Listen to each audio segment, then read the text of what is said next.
नीलाञ्जन समावस्सं रविपुत्र जमा अग्रजं सायंग्रहवसन्भुतं तम नमामि शनिश्चरम।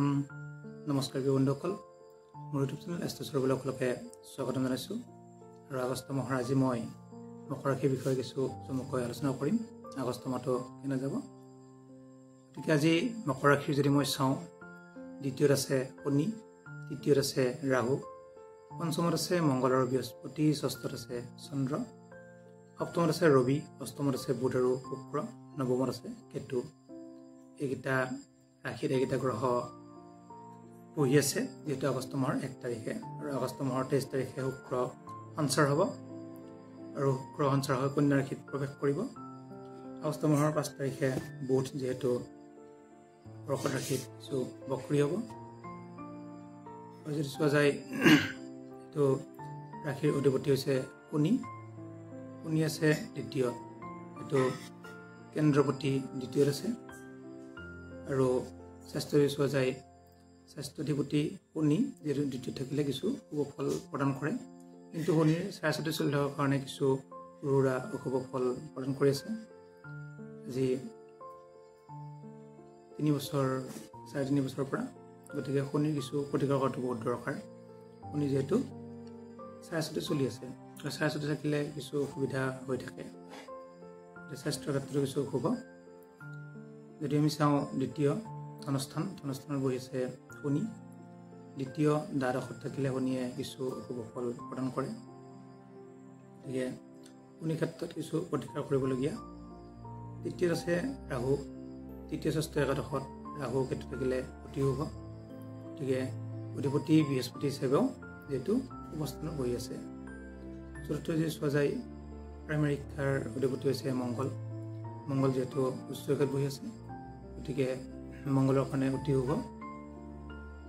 প্ৰাইমেৰী শিক্ষাৰ অধিপতি মংগল হিচাপে অংক, বিজ্ঞান এইবিলাক কিন্তু শুভ ফল লাভ কৰিব। উচ্চ শিক্ষা যিহেতু মংগল বহি আছে, যিসকলে কমাৰ্চ পঢ়ে তেওঁলোকৰ কাৰণে অতি শুভ, আৰু যিসকলে দূৰত পঢ়ি আছে তেওঁলোকৰ কাৰণেও অতি শুভ বুলি ক'ব পাৰি।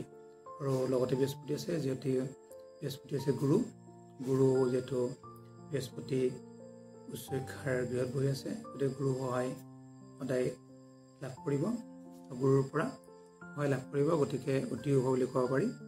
যিসকলে নতুনকৈ এডমিশ্যন ল'বলৈ হৈছে বা ইঞ্জিনিয়াৰিং, ডক্টৰ যিকোনো সকলোতে শুভ ফল লাভ কৰিব।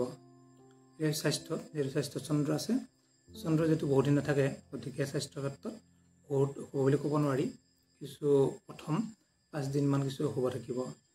চোৱা যায় যিহেতু সপ্তমপতি চন্দ্ৰ এইটো ষষ্ঠত আছে, আৰু সপ্তমত আছে ৰবি।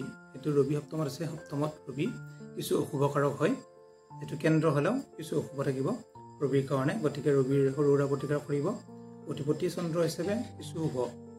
যদি চাওঁ আমি অষ্টমত আছে বুধ আৰু শুক্ৰ। অষ্টমত যেনেকৈ বৃহস্পতি অশুভ, এতিয়া শুক্ৰ যিহেতু অষ্টম মৃত্যুস্থানত শুক্ৰ আছে, গতিকে সৰু সুৰা পঢ়া শুনা দুখ পোৱা এনেকুৱা যুগ থাকিব। আৰু ভাগ্যৰ ঘৰত যাব আগষ্ট মাহৰ 23 তাৰিখে, তেতিয়া কিছু ভাগ্যত সফল হ'ব। গতিকে অষ্টমত শুক্ৰটো বহুত শুভ নহয়, আপোনালোকে পাৰিলে শুক্ৰৰ প্ৰতিকাৰ কৰিব পাৰিলে। গতিকে মই প্ৰতিকাৰখিনি লাষ্টত কৈ দিম। ভাগ্যৰ ঘৰত আছে কেতু, গতিকে ভাগ্যত যদি কেতু থাকে আৰু নিচস্ত হৈ আছে, বহুত শুভ বুলি ক'ব নোৱাৰি মকৰ ৰাশিৰ। গতিকে কেতুই কিছু সৰু সুৰা ভাগ্যটোত বিপৰ্যয় কৰে। অধিপতি বুধ হিচাপে অষ্টমত বহি আছে, গতিকে বুধেও কিছু দুৰ্বল হৈ আছে। কৰ্ম যদি চোৱা যায়, কৰ্মাধিপতি হৈছে শুক্ৰ, গতিকে কষ্ট কৰিলে আপুনি চাকৰি পোৱা যোগ দেখা যায়, কিন্তু কষ্ট নকৰিলে চাকৰি পোৱা যোগ নাই। কষ্ট কৰিলে পাব, আৰু ছায়েন্স, ডক্টৰ, ইঞ্জিনিয়াৰ এইবিলাকত কিন্তু চাকৰি পোৱা যোগ দেখা যায়। এইটো ইনকামৰ অধিপতি হৈছে মংগল আছে পঞ্চমত, গতিকে ত্ৰিকোণত থকাৰ কাৰণে ইনকামো ভাল হ'ব বুলি ক'ব পাৰি। যিসকলে ব্যৱসায় বাণিজ্য কৰে তেওঁলোকৰ কাৰণে অতি শুভ। লোহা, তামা এনেকুৱা ব্যৱসায় বাণিজ্য কৰিব পাৰে, তেতিয়াও শুভ ফল লাভ কৰিব। আৰু পানীৰ ব্যৱসায় কৰিব পাৰে, তেতিয়াও শুভ ফল লাভ কৰিব মংগলৰ কাৰণে। আৰু দক্ষিণ দিশত যদি বেপাৰ বাণিজ্য কৰে বা চৰকাৰী চাকৰিত এপ্লাই কৰে, তেতিয়া শুভ ফল লাভ কৰিব।